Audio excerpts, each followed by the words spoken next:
So my first question is, you just mentioned neurodivergent family and neurodiversity. What do those terms mean separately? And, what's the difference? Okay, so neuro, brains, diversity, variable.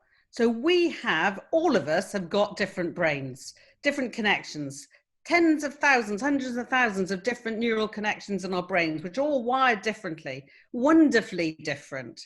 And what actually often that we do is, if you look at what is called a normal distribution, I'm not saying anybody's normal, this is an academic term in the sense of a normal distribution, society tends to provide and do to the mean.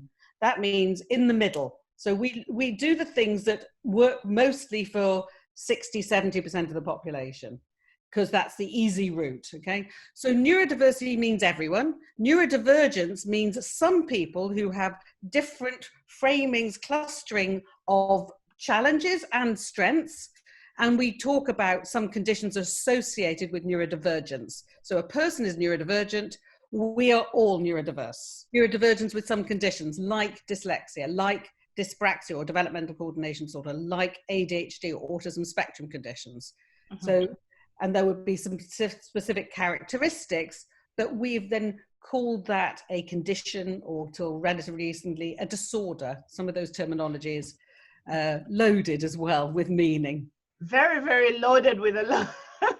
lots of terminologies. So as my brain is running as you are talking about that, because one term that came to my mind is neurotypical. I've heard people throw around the neurotypical. That's that normal distribution, and neurotypical would be in the middle, where people in the middle of that tend to communicate in a certain way. But there's an expectation in society. So you were talking about, barriers to disclosure, or not saying, or labels, or not. But society generally goes the general middle path.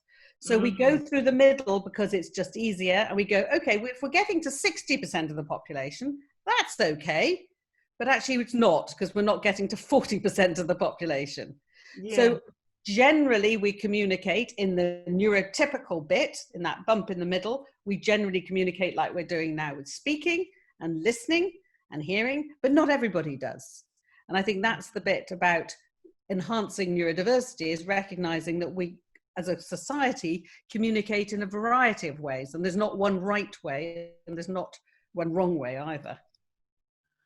Interesting. Oh, thank you for that explanation. Very clear, very concise, and I think it helps not just me, but a lot of people understand in terms of the terms. There are many other terms, and I would urge anyone to sort of like follow you on LinkedIn, because I have learned a lot from some of the things you've posted on LinkedIn, because I'm an avid reader of your work, because I'm trying to learn more. Second question.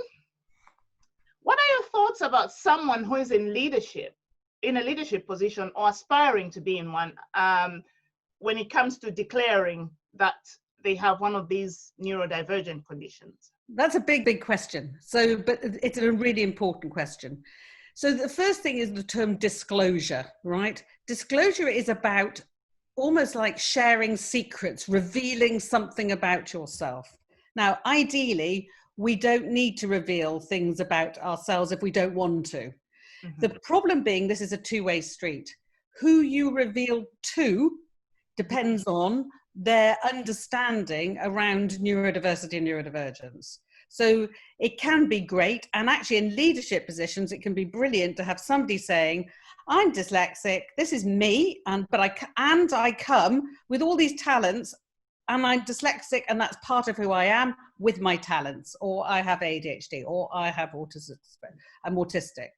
So confidence in disclosure is about confidence in yourself, but it's also confidence in the organization that you're working with, that what happens next are the right things.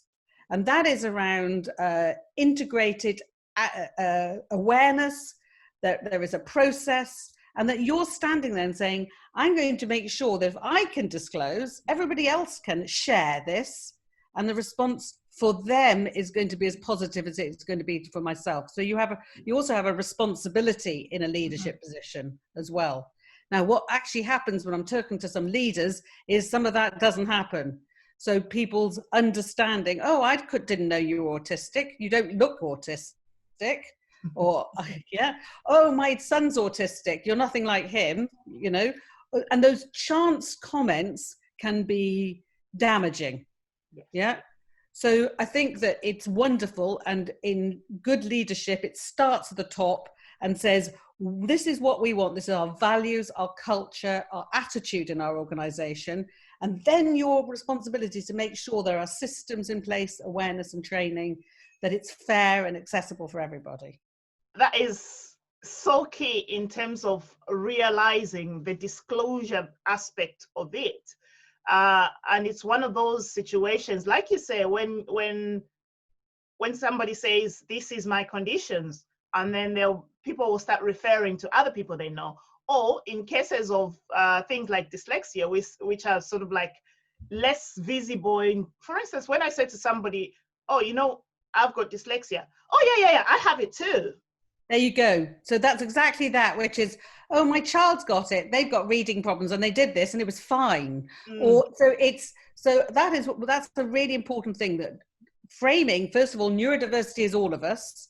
That if you are neurodivergent, you will have your own personal strengths and challenges, and that actually, don't assume what I can do, and don't assume what I can't do.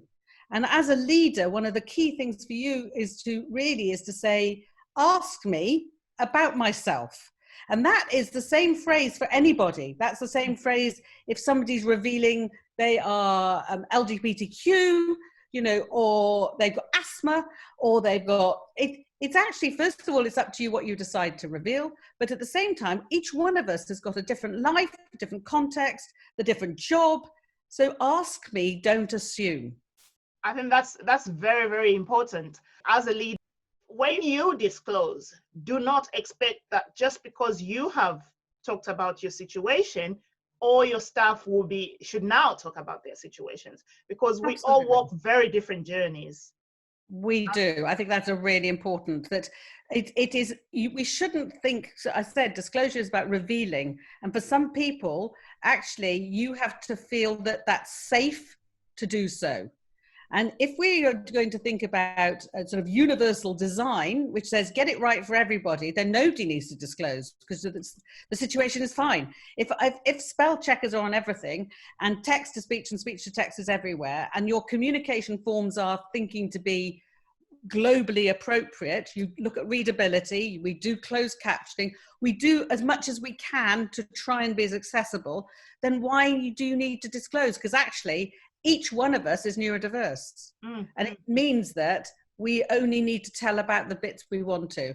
I mean, I think what you take to work, sometimes I don't want to take my whole authentic self to work, because I want to leave some of it at home. Exactly. You know, who I am at home is a different hat to who I am at work.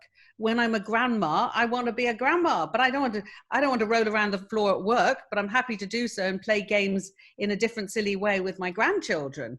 So who you expose and how you expose is personal, and it's contextual, and it's based on your past and your present. Yeah. And it shouldn't be you're going to reveal. Yeah. Yeah. I think that's very, very important to keep in mind.